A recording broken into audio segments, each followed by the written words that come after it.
some Q&A, and it's very high profile.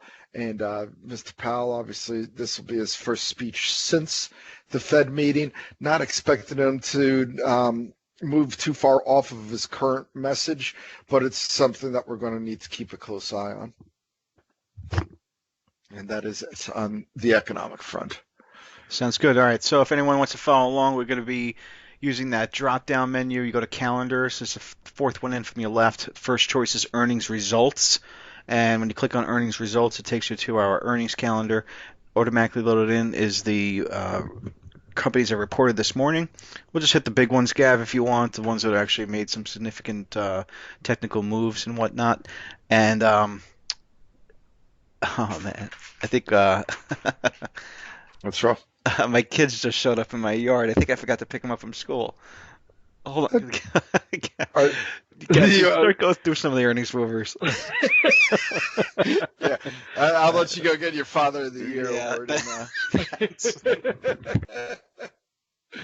All right, so keeping an eye on things.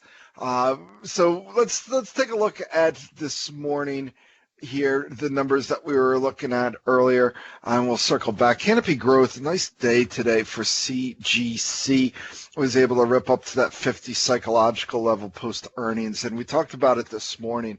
It was holding steady right around 44, which I thought was positive for CGC, given that it's had such a nice run going into this earnings report, ripping from 30 to 44 there, going in a little bit of a sideways trade. And then you get the earnings with the big loss, but they did beat on revs, and they did provide some decent, a decent pathway to profitability on their earnings. Now, granted, it's not until 2023 and 2024 that they're expecting to be free cash flow positive. But it was enough that people that were still long the stock were willing to stick around. Scott, I'm talking about CGC there. Mm-hmm. And your kids were probably out there freezing, buying some of the weed while their bad dad was out on audio. Yeah. But so nice run up to 50 there, and just kind of bumping into a little bit of resistance at that psychological level. But I was impressed given the earnings and the loss that they showed that they were able to maintain their recent gains and press higher. So it looks like the marijuana space, there's not a lot of sellers in there at the moment. No, not at all. I mean, CGC has definitely been one of the leading stocks that we saw breaking out there back above the 250-day moving averages in October, and they're just pacing the way to the upside. I know 50 is a nice round psychological level too, but if you go back on like a weekly or a monthly time frame, you'll see that was actually right around the 2018, 2019 highs. Also came in right around $50. So it's not just psychological. There is actually some long-term resistance coming into play that is probably after a really strong run-up here of about 100% or so in the last couple weeks, that it's probably just natural that it's going to stop somewhere in this vicinity. Anyway, one of the strongest names out there, if I look over at the MJ, you can see that the MJ really is very similar price action here over the last couple of months and then accelerating to the upside. That's the marijuana ETF that's out there. Gav, I think we highlighted enough of these over the last few weeks that I would imagine most of our subscribers are long some marijuana stocks in some way, shape, or form and participating in this to the upside. Yeah, somebody's asking about Tilray here. Should I buy it? My understanding is APHA has already bought Tilray, so yeah, I guess it's a stock for stock transaction. And since APHA's rallying, Tilray is too. Because of that, I wouldn't be in a rush to get into that one. I do like CGC. I mean, you're not going to be sideswiped by some negative earnings report. They've already come out with that. So it's all about momentum here. Constellation Brands is the backer, so they've probably got the deepest pockets out there on the markets. The name that I liked the best was GWPH, which already got bought and had that big rip up there. But here's one for you. So I'm looking for this space to get hot in a little bit here, Scott. And this is going to be the psychedelic space, actually. which again, when I was going through the searches for the PayPal Mafia, Peter Thiel has taken a 7% stake in Compass Pathways, ticker symbol CMPS. All right. Now, so I'm trying to remember. I don't have it right in front of me, but there's this one drug, psycho Silibin, or I could go back and double check, but again, this is why I don't trade pharma, or talk about pharma online. No, it's a therapy drug though for depression, right? It's a therapy drug for depression, exactly, and that's what a lot of the medicinal uses for marijuana has been seen as. Now, obviously. And now they derive this drug from the magic mushrooms, for anybody that was having a good time back in college that might remember those. And there's obviously, it hasn't had the advancement that marijuana has had, but in this goofy market where we were talking a lot about the vigilantes just running left and right into different areas, I could see this with marijuana kind of being drained out and having those big runs that people move a little bit more into this area. So CMPS, I don't necessarily love the chart, but that's a name that you could throw on your radar here. And, if it continues to hold 42, I'd warm up to it a little bit more. But don't be surprised if we start seeing a few of these names garner a little bit more attention. But if I was looking at buying a marijuana name, it would probably be CGC before Tilray. Scott, you got any thoughts on that? Well, CMPS looks great. They used my IPO theory. It made its debut. It had a really nice response for a couple days thereafter. Went into a sideways consolidation phase for a few months. People forgot about it, and then it broke out again. So this is really good, well-received sort of IPO in my opinion. Further down the road here. Let me ask you real quick on this chart. You feel pretty confident in 42 holding support? I'd say 40. Let's go with 40. Again, I tend to give stocks the wiggle room, a little bit more room than they need. But yeah, 40 comes into play right there off that January low. I do like the fact. How much would you risk on this trade then? Oh, you mean like percentage-wise? Well, I mean, if you're getting at 44.52, I always hate this. Let's say, and I find I do this a lot and usually kick myself. I see a key support level, and I like using that as my backstop. As my backstop. However, what tends to happen to me a lot is, let's say I was getting 44.51 and I love that 40 support level, and I risked 5 at 39.50. Mm-hmm. I tend to get stopped out, and then it rips back higher, and nothing pisses me off more. Right. So what would be your risk on this, Scott? Again, so time frame is everything, and your time horizon is everything. So knowing that there's a story here and it's a position that I would probably want to hold for a couple months, I would not initiate a full-size position by any means. Anytime I want to hold something for months on end, I scale my way into it. It's one of those things where you try to find the, you average down to a good average price, because you believe in the company and you believe in the story and the fundamentals and the prospects for it. So something like this, if I wanted to get on board, I would only initiate maybe a third of my, a size that I'm comfortable with, right here around $44, $45. And I probably wouldn't even put a stop on it, to tell you the truth, Gavin, because it's only a third size. Now, I would have alerts set on my software if it started trading below 40, and then maybe I'd have to look at it again and say, okay, it's at 40, it's at 39. Is this something I see there's really strong support at 35? Maybe I can add a little bit more, get up to a half-size position between 40 and 35 to get a better average price. Lower that down a little bit. Look at the headlines that's going on there. Did anything change fundamentally from my prospects of where the company's going to go? Did the whole sector, did the entire marijuana space just take a huge hit and it's giving back all its gains for whatever reason? I'd have to look at various different sources, but I would only have, at that point, a third to half size position at risk for the long term with a great average price. It's not that big of a deal there, So that's the way I would look at it for that perspective. From a short-term trading perspective, I would I don't intend to initiate trades, even though I see the key support of 40. I would basically set alerts above a prior week's high and above that 50-day moving average there around 48 and $50. And when those alerts triggered, I would have it written down in my notes somewhere, or I'd look at the chart again and say, oh yeah, this is a stock we talked about based upon, what Gavin and I discussed. And then I would basically just dive right in with an order to buy into strength as the price is breaking out over 50. That's shorter term though, so does that make Okay. sense? No. It makes total sense. Yeah. Makes I, total I think the sense. wrong way to approach it, and the way that most people do, would be like, oh, well, these guys just talked about it, and it's pretty obvious there's support right there at 40. Let's go 100% in there. I'm willing to risk, 10% on the trade, and if it goes below 40, I'm going to get out. The stock can go sideways for the next 3 months. You could be, Yeah. you just wasted money. You just wasted an approach. You didn't have much of a plan, and you just fully committed to something that might not really pay out. So, you look at the big boys and the way that the institutional money works. There's no all in, all out.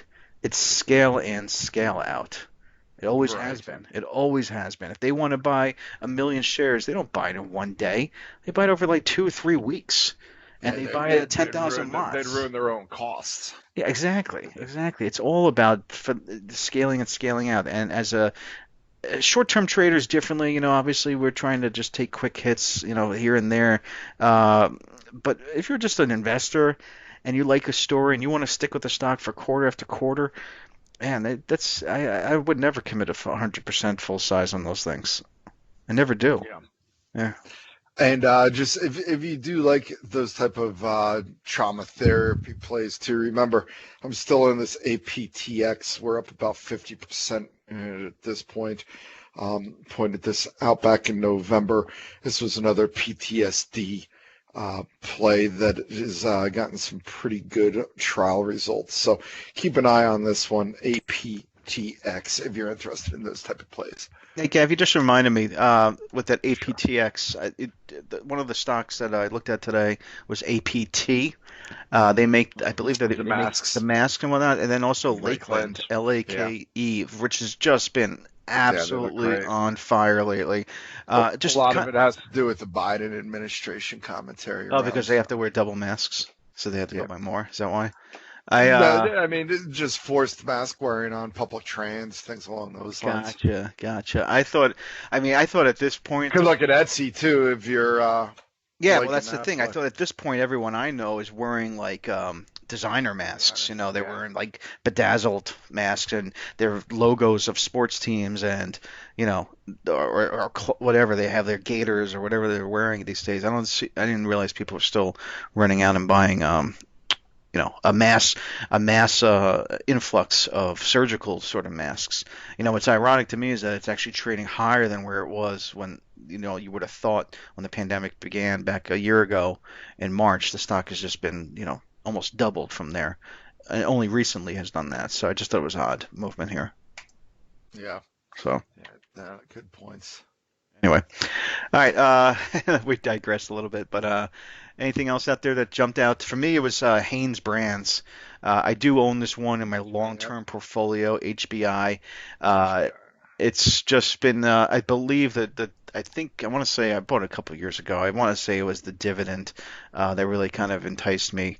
I noticed that it was one of these like teenage stocks just paying a pretty high yield of about 3-4% for a retailer. And it's been in a massive downtrend here the last couple of years, to say the least, on this chart. I did add more in the single digits during the crash, down at $10 there. Again, at that point, the yield was kind of crazy and kind of high there.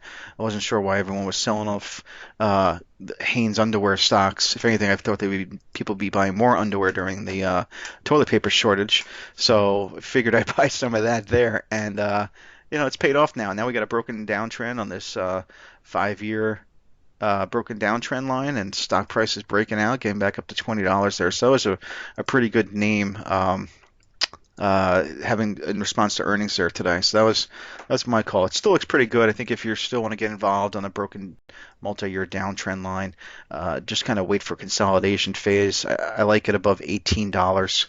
I'm not going to add more to it because obviously I scaled into it on weakness during 2020, but it still looks pretty good long term. I'll probably start scaling out around 25 or so if it gets up to there. Yeah, no, good calls. Um, you want to take a look at some of the other earners then? It's your call, Gav. I mean, we got 20 Yeah, minutes, so let's just circle I, back at I no longer have a hard stop since my kids got a ride home. Forgot to get yeah, out early today. Yeah. that, that's pretty funny. Okay, DD was one name that we're keeping an eye out on. It's coming in to test its 50-day moving average right around 74. Pretty decent results, but left a little bit on the table, I felt, in terms of what the hope was. We talked a lot about DuPont yesterday and how they were in the sweet spot in a lot of areas where they provide materials to semiconductors, which that business was doing particularly well. And, the chemical and basic materials companies were a little bit of a drag, and that's kind of where you're seeing that selling going on in DD. But it is coming down to a pretty key support level, and we've been seeing it hold in the 50 ever since it broke above back in November. So I do expect to see a bounce back and move up to 76 to see if it could break back out above that gap down. You got any thoughts on DD here? Yeah, it looks great. I mean, I show the monthly charts. I think people could see this maybe if they could see it on the bottom of the screen there. Um, but yeah, it's pulled back to the rising 50-day moving average. I think it looks great above 70. On a long-term chart, if I go out to like a monthly time frame, it's similar to somewhat similar to Hanes Brands, where it basically broke a multi-year downtrend line off the 2018 peak, and so you have this big strong recovery back above the 2020 highs here above $65. So I would even say give it a little bit more wiggle room. Above 65 looks pretty good, and yeah, I think that would be the key thing. But it's not really a trading vehicle for me. It's more of an investing sort of play. Yeah, no, I'd agree with that, but I think it's still worth keeping an eye out on it.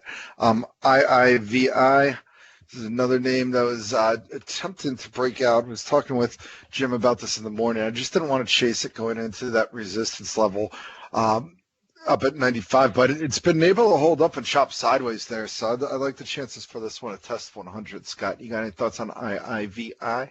I agree with your assessment. Just remind me what sector this is. I don't recall. Uh, Laser optics. So they're basically supply the optical components for lasers. Yeah. Very similar to Fabrinet. Okay. FN is the name in here. I want to say Acacia ACIA is another one of these optic plays. So Right, so if we just take a look at a long-term chart of this one, it had key resistance for the last 3 years at $50, and then it started to make that monster move to the upside back in November, and it's just been trending higher since. So a little short-term overbought, to say the least, since that breakout. It's up about 85% or so over the last 3-4 months there, but it looks fantastic. I think it's definitely a stock that it was not on my radar, but now I'm going to have to start putting it on my radar because how strong and clean that long-term monthly chart looks, that any sort of pullback to a 50-day moving average anytime soon, or any sort of consolidation, excuse me, any sort of pullback on a stochastics or RSI is definitely going to be warranted as a buy signal given the strong monthly breakout on this one, IIVI. I might actually have to look at the fundamentals, Gav. Thanks. yeah. The next one I'd like to point out just is one that I know Trend Tracker's been in. Curious as to your thoughts on the chart, Scott, because I haven't seen too many of these charts in the last couple of days, but it was pretty common at the beginning of the year. And that's Malibu Boats, MBUU is the ticker. I haven't seen a sell the news reaction like this in a while, and that was after a pretty strong quarter with some upside guidance. You got any thoughts on MBUU?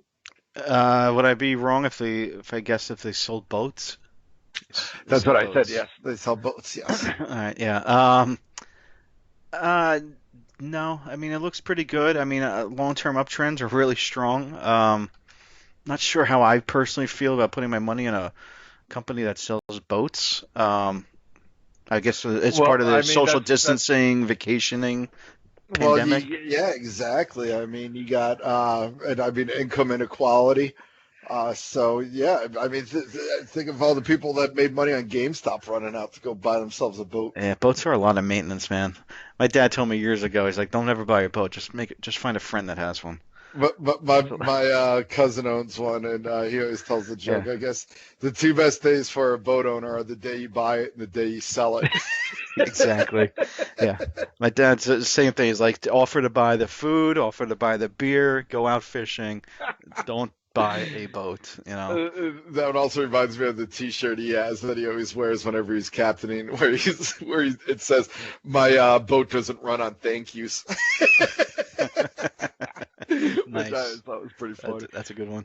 Yeah, it looks okay. I'm not familiar with this one. It's a little bit too thin for my taste. It does trade about 250,000 shares on a daily basis, so it's a little illiquid, for my what I like to trade. But I can't deny the strength that's showing here. It is trading up near all-time highs around 80. If it pulls back into about 70, that's nice round psychological level to watch there. Perhaps maybe the rising 50-day moving average, which is at 67, comes up to meet price. You might get a better little trade off of that one. But I think overall it looks pretty good above the 50-day moving average. All right, we got 15 minutes left. Let's move into some of this afternoon storylines, and one of the big ones for me is AKAM, AKAM.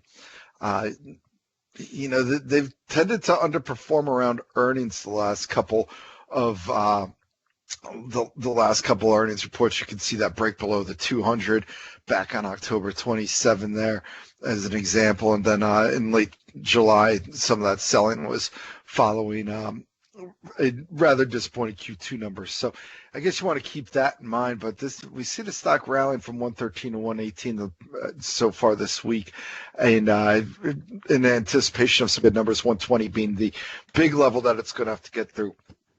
I love the story. Yeah, I love yeah. the space. I just am a little cautious that they won't put up the numbers needed to get that breakout. Yeah, I mean that's 120. That's the key level. If you look at a monthly time frame or just pan out a little bit, it's just been this really choppy sort of activity there. So, but if you go out to a long term, 2-year, 3-year chart, you're going to see there is that steady grind higher on the chart there. So that means that you can basically slap on your favorite technical oscillator like an RSI or stochastics. Wait for it to get oversold in context of a long-term monthly uptrend, and maybe buy some on weakness. It just doesn't seem like it's going to be doing anything soon around that 120 resistance, though. Yeah. Yeah. All right. Moving along, Cisco. This is not really a big trader, but Hey, Gav, can I cut you off here? This Lee Automotive, LI, really just rocketed to the upside here since we started talking this afternoon. I don't know if there was any sort of headline that jumped down there. Let's take a look over at XPEV, XPEV, one of the peer plays there. Yeah, XPEV also up $3 in the last 30 minutes or so. Let's see how our NIO is doing. NIO's chugging along, hit 63. Hey, we got it. all right, ready. Chinese Ministry of Commerce today issued guidelines for promoting auto consumption with a heavy emphasis on EVs.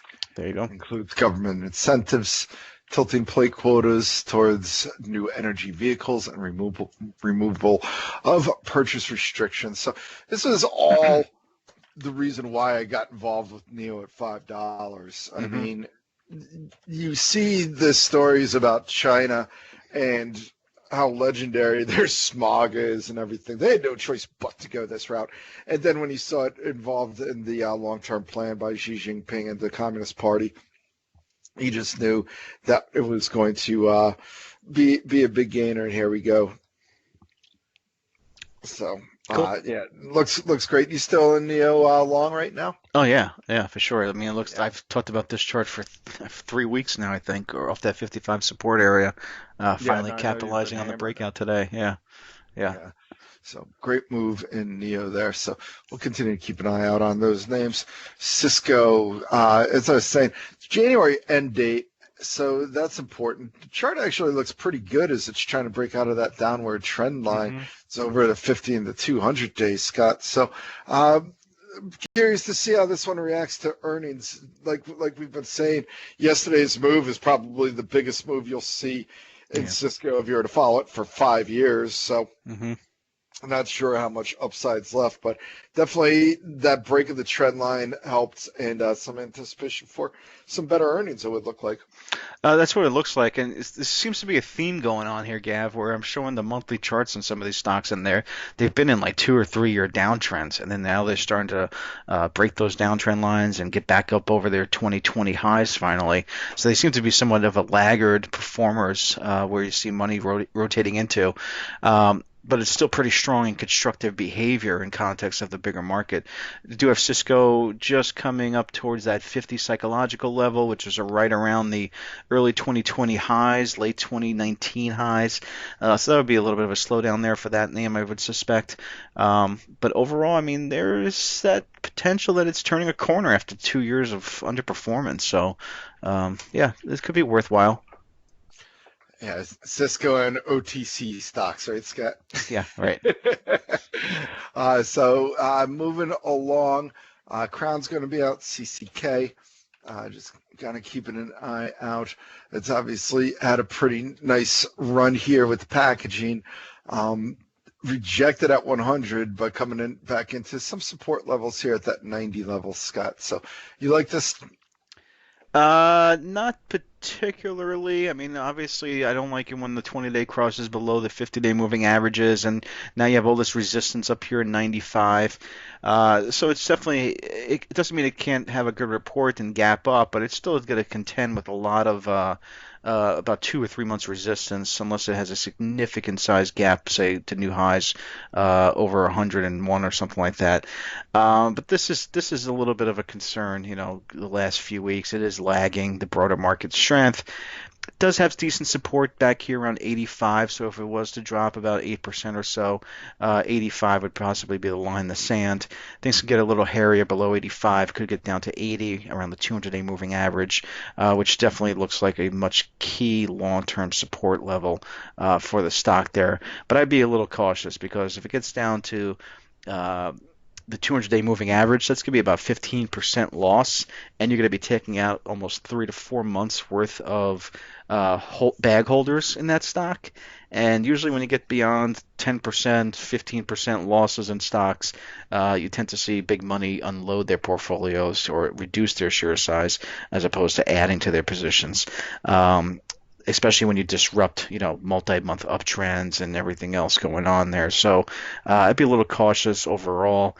But we'll see how maybe the day after or 2 days after, if it got down to the 200-day moving average, you'd be a little bit more interested in picking it up while everybody else exits. All right. Next up, we got Enphase Energy, ENPH, one of the big solar winners here. This is right around that 200 level. It's been cooling off as of late, just bouncing around wide range of 180 to 220 here.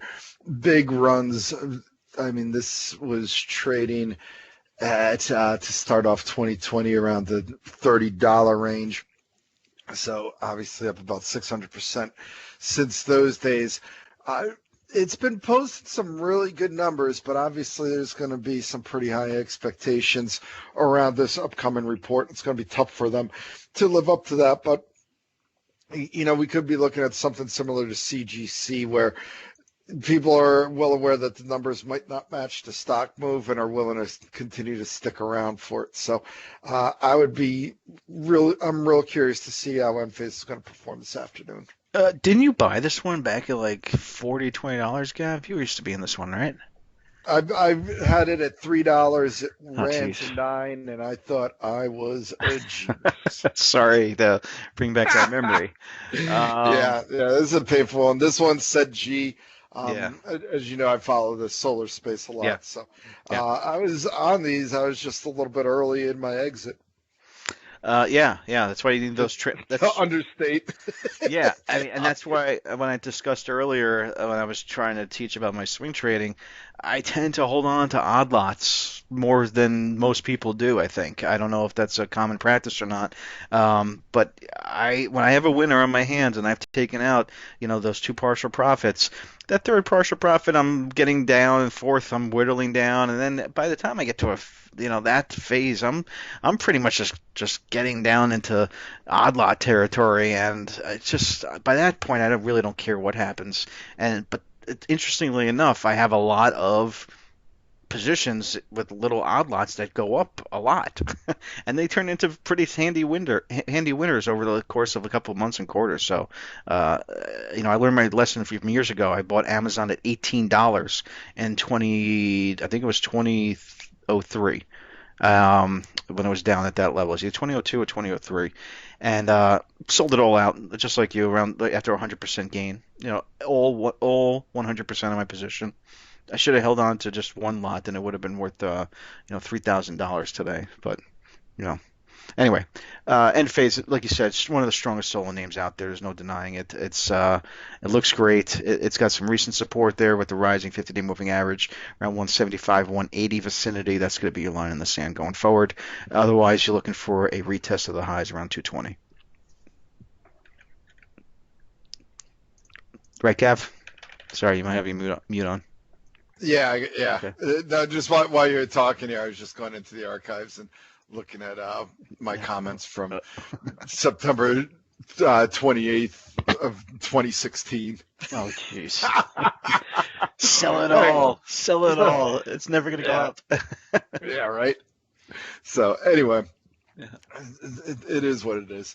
But so let's take a look at the next name up on our list, and that's going to be LYFT, LYFT, which has been the pick for many people to be a top play in 2021, and it's certainly living up to its billing and early action here as it rips up to fresh. I guess it's going to be 52-week highs. I don't think it's all-time highs. All right. No, it's not all-time highs. Yeah, not even close.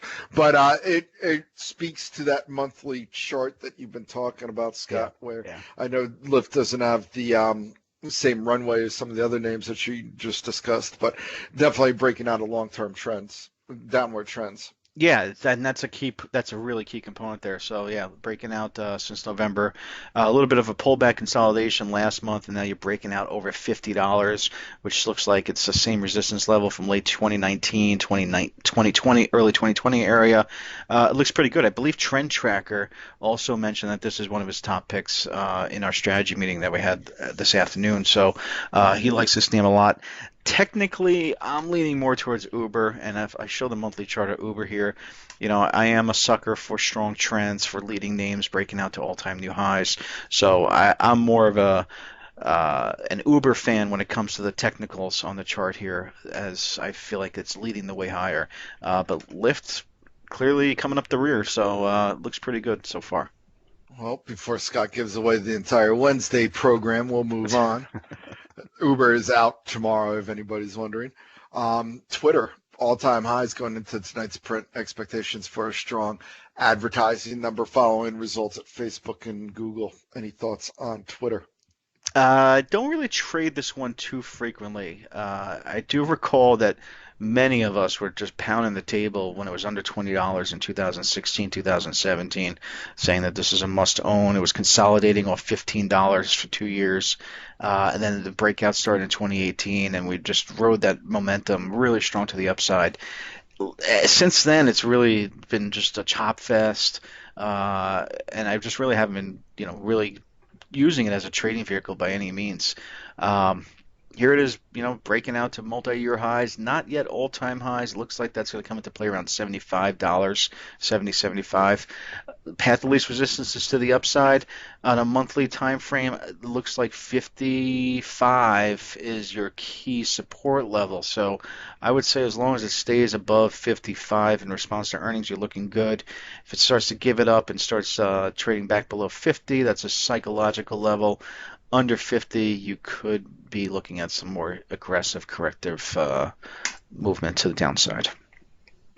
All right. We're just about coming up to the bell here then, Scott. I'll give an update here. And the Zoom trade, that's a no-brainer to hold overnight.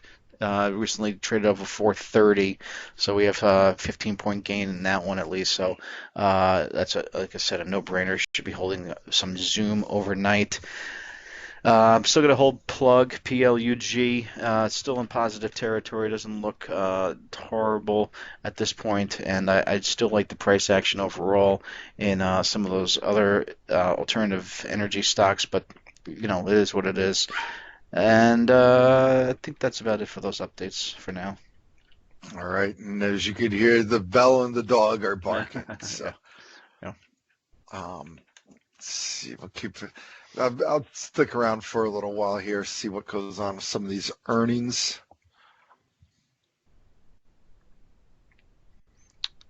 And jump back on.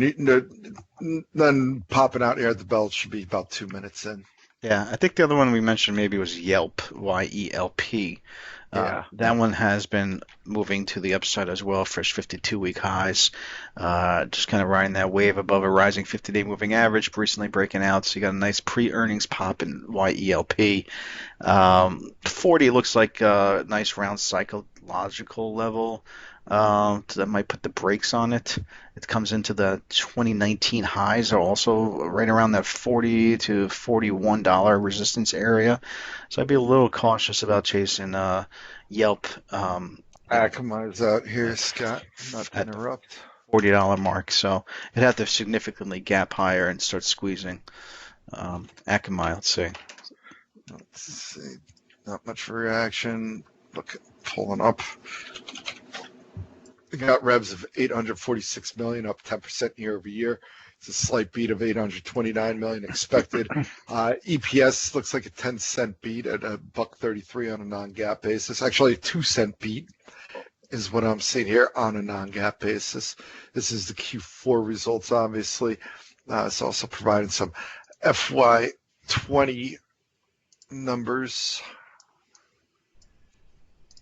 Cloud Security Solutions revenue was 296 million, up 24% year over year.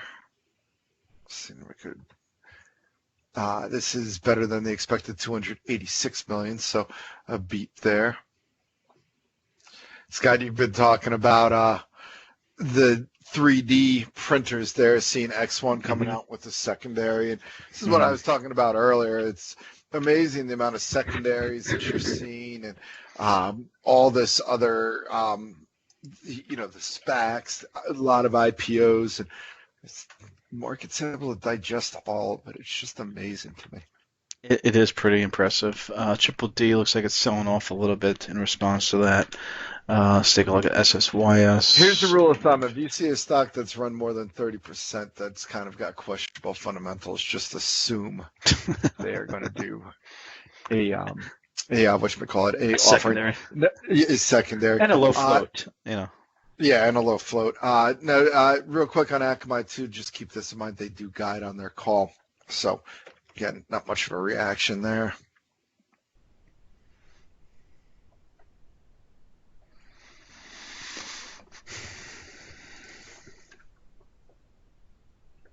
Do you know what time Cisco comes out? Not sure. I can find that out here. Hold on a sec. It's not.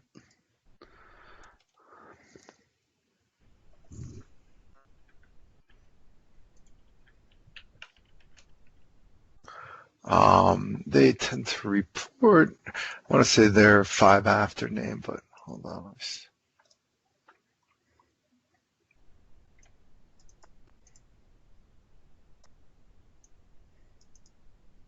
5 after, yeah. All right, cool.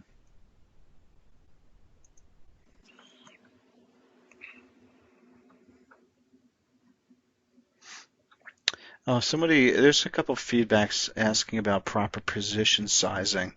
Okay, cut me off when you see something moving there.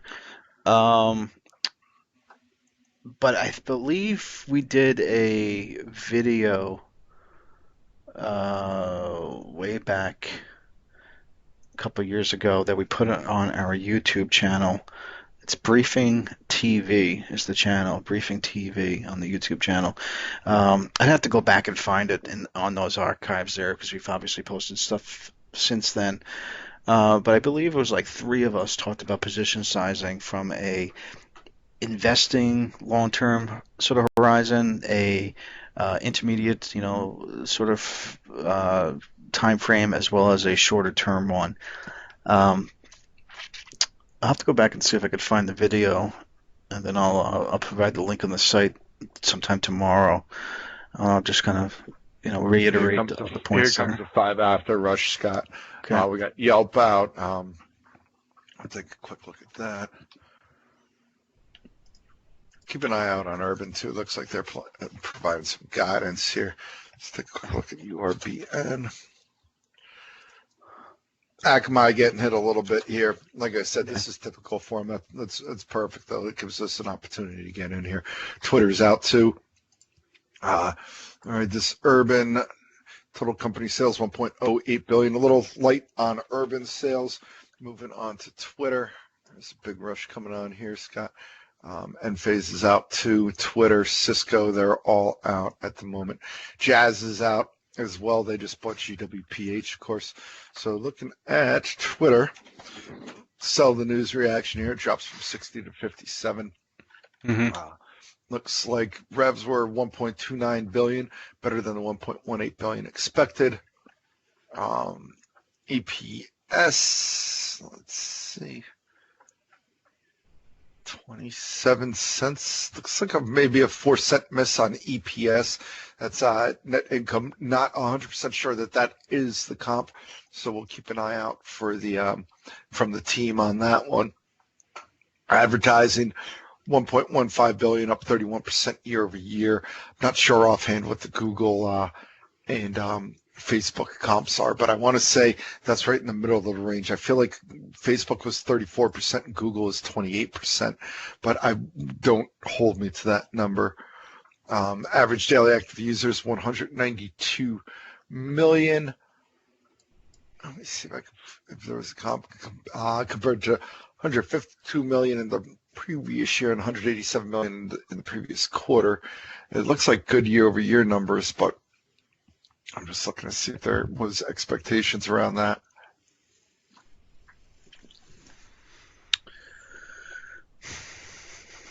Yeah, Twitter seems to be staying under pressure in the after hours.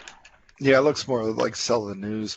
The guidance outlook, 940 million to 1.04 billion. This is basically the midpoint slightly higher than a 964 million expectations. We also have got GAAP operating net income expected to be between a loss of 50 million and break even. They got some FY21 compensation expense and CapEx numbers as well. So it just looks like after that big run up that this is perhaps fallen slightly short of expectations. But as long as it holds up around 56, I'm okay with that, Scott. Yeah, I mean, just look where it came from the last couple of days here. I mean, it's pretty impressive off those January lows. Stock's up like 35%. So if it comes back in, it does have that support area, give or take around $55. It's around those December highs. The rising 20-day moving average closed around 53 today, so that's going to rise up to probably meet price if it opens around 55 tomorrow. So I'd watch that area.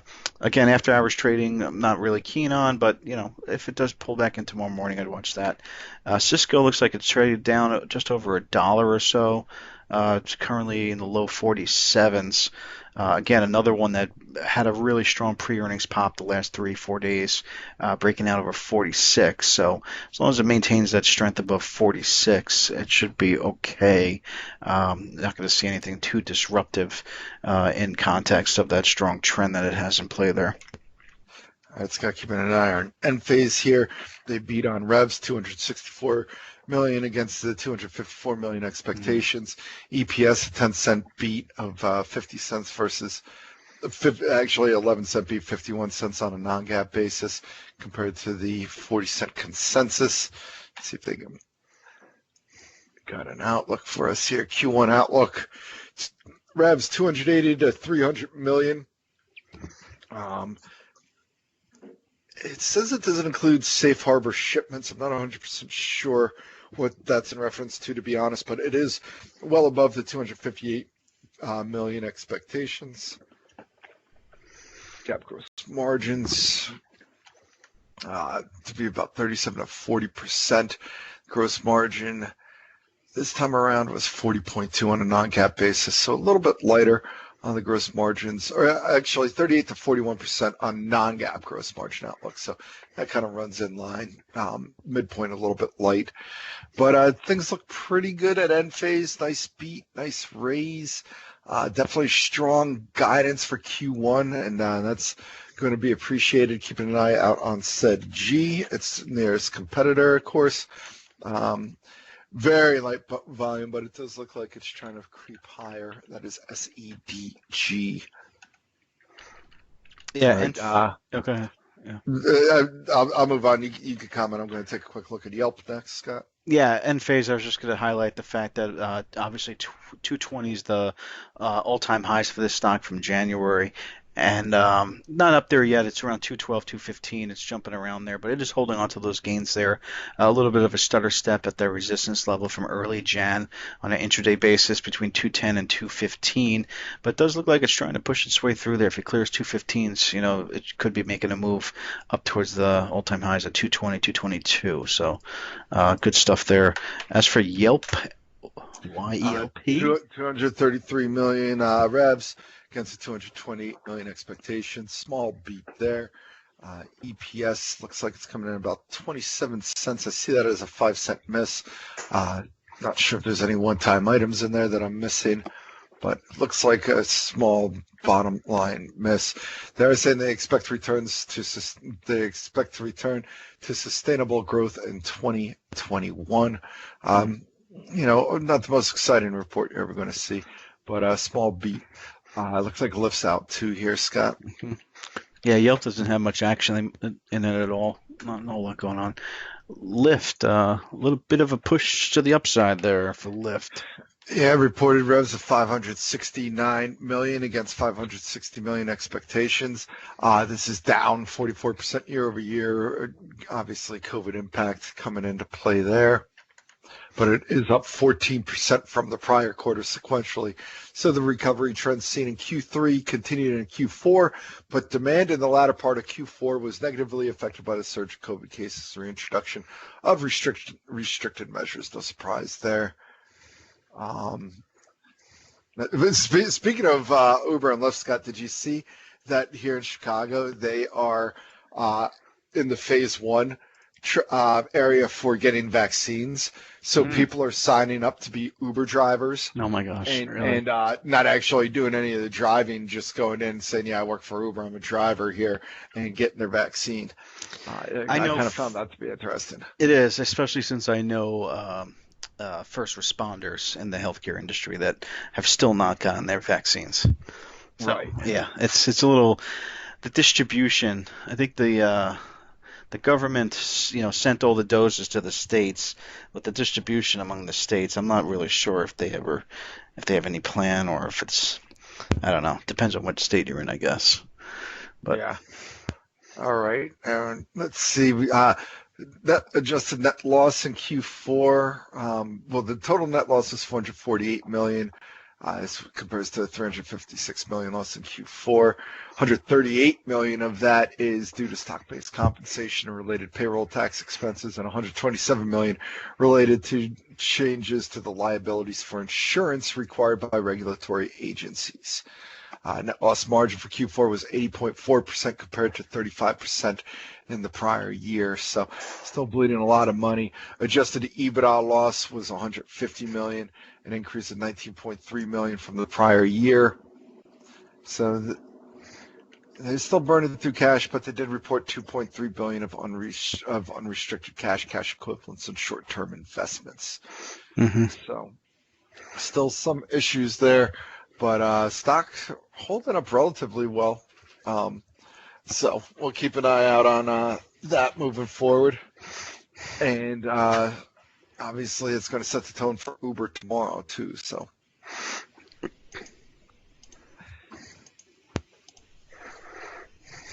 see, you seen anything else of interest out here, Scott? No, not really. YBCD, isn't that one of Craig's marijuana plays here? What's the ticker? YBCD. I don't even have a chart on it. Yeah, it's not pulling up anything. What do they do? Yeah, it's a cannabis play. Mm. And YCBD. What did I tell you, Scott? I think my dyslexia might have gotten the best of me. YCDB. Oh, yeah, that's a better one. Yeah, that's it. Yeah. All